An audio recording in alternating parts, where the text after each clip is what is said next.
RHC तलार में population welfare Badin जे ऑफिसरनि पारां family health मेलो मुनक़िद करायो वियो। मेले में मुख़्तलिफ़ NGOs and health department national programme सां गॾु RHC तलार में हिस्सो वठी पंहिंजा स्टॉल पिणु लॻाया।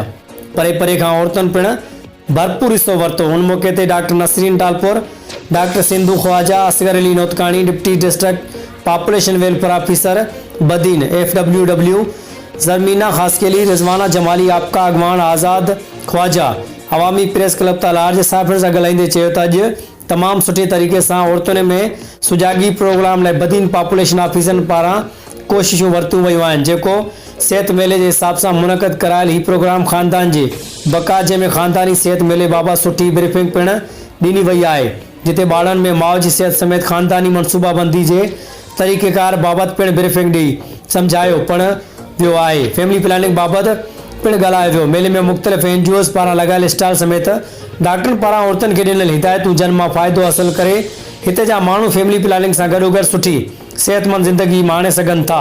अहिड़ा प्रोग्राम हर दफ़े मुनक़िद थियणु घुरिजनि, छो जो फैमिली प्लानिंग हवाले सां औरतुनि में सुजागी प्रोग्राम इंतिहाई ज़रूरी पिणु आहे, जीअं हिते जी अबोज माहिरनि ऐं माण्हुनि में फैमिली प्लानिंग जी ॼाण आसानी सां मिली सघे।